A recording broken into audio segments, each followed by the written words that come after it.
What a game it was at Anfield. Liverpool beating Ajax by 2-1. Liverpool then registering their first win of this Champions League campaign. But again, like most Liverpool games, it was dramatic. It was a late winner in the end from Matip in the 89th minute that gave them all 3 points. Stevie Nicol joins us now. Stevie, how was that experience for you? Well, now that I've had time to digest it and think about the actual first minute to the last minute, then there was a lot of things that Liverpool got right that they completely made a mess of against Napoli. So it's a win. They dominated the game. 24 shots ain't bad. So a lot of positives, but it should have been made easier. Listen, if Daley Blind scores with a header at 1-1, my goodness, that could upset the apple cart. But then, as I said, Liverpool, I think, deserved to win it. Still looked a little uncomfortable when Ajax were on the break, because that's pretty much what Ajax were doing. But in terms of controlling the game, I thought they did that. They got themselves in the box enough times. As I said, 24 shots. Goalkeeper made some saves. Had the finishes been better, then you know the size of the victory would have been comfortable. But at the end of the day, it's a win. It was a solid 90 minutes, and you saw Klopp at the end. You know, he had his hand on his heart with the crowd and kind of saying, right, we're glad to get this one out of the way. So right now, everybody's happy. Step in the right direction? Any sort of thing that wasn't a debacle and was so out with the norm for them of recent years was a victory. They just had to get the ball rolling, didn't they? I mean, nothing's coming as easy as it was for them. Not that anything came easy, but things were just like clockwork for them. Their performances, their work rate, their team selection, but everything just seemed to be difficult for them. Even when they're controlling the game, they still look vulnerable. But that's kind of where they are at the moment. You look at the stats, I mean, they were dominant. Yeah. But they were always vulnerable to that counter-attack. And Stevie mentioned the Daley Blind header that's scraped by the post. That's kind of where they are at the moment. The one thing I would say, and it's a question I don't know only Klopp could answer, was you're kind of waiting them getting Nunez up to speed. I know he come off the bench. I know Jota played. Jota's also been injured. But I kind of feel that he needs to get him as his main striker, the big signing. Yeah. You got Erling Haaland, who's hit the ground running at Manchester City. They're big domestic rivals, and you've got a front three this year that's been a little bit dishevelled, or a lot dishevelled. And you just feel the more game time they can get him and get him up to speed, the better. And that's why I was thinking, you know, particularly at home against the Ajax. Yes, it's the Champions League, I know that, but get him in. Try and get him up and running and build his confidence up. That would be the one thing. I'm sure we'll see it soon, but I think sooner rather than later for me. Are you surprised he didn't start, Stevie? Absolutely. When I saw the team, the first thing I did was check the subs to see if Nunez had picked up an injury. So yeah, I'm like Craig. You got to get the guy in, get him playing, get him minutes on the field, and get him in tune with everybody. And until you do that, you won't get the best out of him. And as we all know, he's not the finished article. He's still very raw. But I think what he brings is completely different to what you get from Jota and what you get from Firmino. I think he gives you the two things that they can do. You know, Firmino's really about possession. I think if you can get him holding the ball up and starting to play with Diaz and Salah, that Firmino does, I think he can do that. He just needs to get better at it. And he can score goals. I mean, because that's pretty much what Jota's there for. He's that little guy in the penalty box that's supposed to pop up and put the ball in the net. Because I don't really think he's particularly great when it comes to link-up play or holding the ball up. So you get him on the field and get him in tune with everybody. If I'm a defender, I do not want to play against him. I'd rather play against Jota or Firmino than play against him. Absolutely every day of the week. So I'm with Craig big time. This guy's not going to get better unless he gets minutes on the field. And I don't think the other two are particularly brilliant. So get him on. Meanwhile, Salah, of course, has struggled so far this season compared to the high standards that he's set over recent years. Stevie, took his goal well.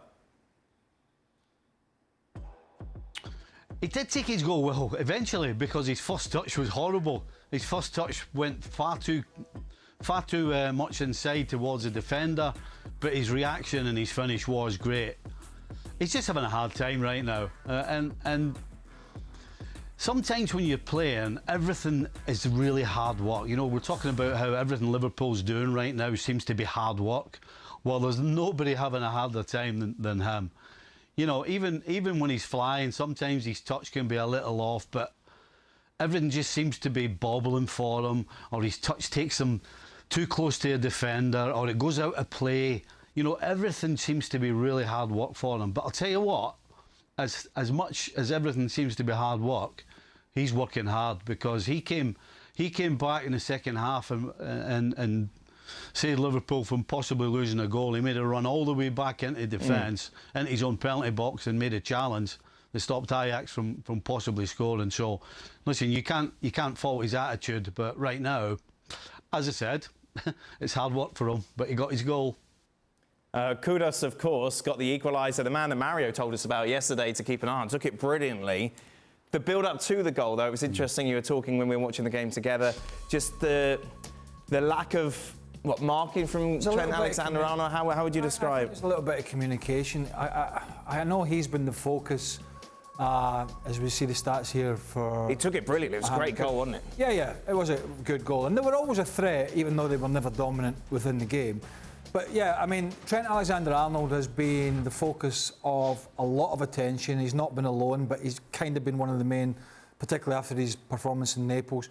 But it was just small things when the goal comes about, because he steps in a little bit, he doesn't bother tracking it, he doesn't even see the runner behind him. It wasn't a huge mistake, but it was still, it made Matip then had to come over the whole thing, and they didn't get themselves across.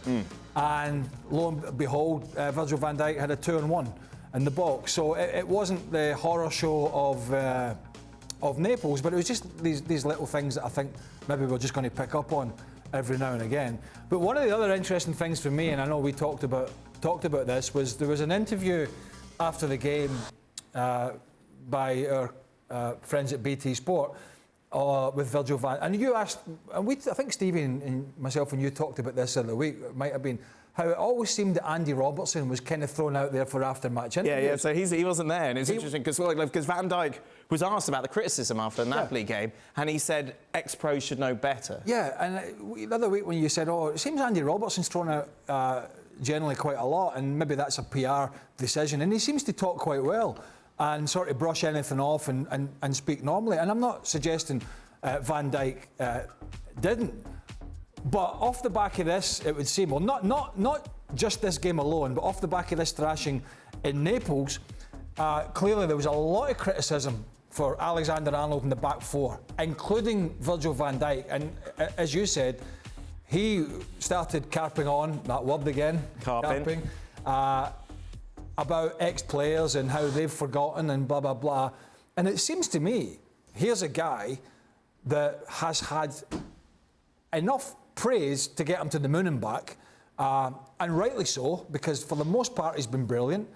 But yet at this period when he himself has not been great and he hasn't marshalled the back four very well, but it's not always been his fault, seems to be smarting a little bit from the criticism. And I thought that was quite an interesting interview. Not that there was a lot of words spoken, but it was just his reaction. I mean, Des Kelly at BT didn't even ask him about the criticism. There was no question about it. He just brought it up. So clearly it's in his mind that he also said, well, you know, we don't listen to what they say, take notice of what they say outside these walls. Well, clearly he does.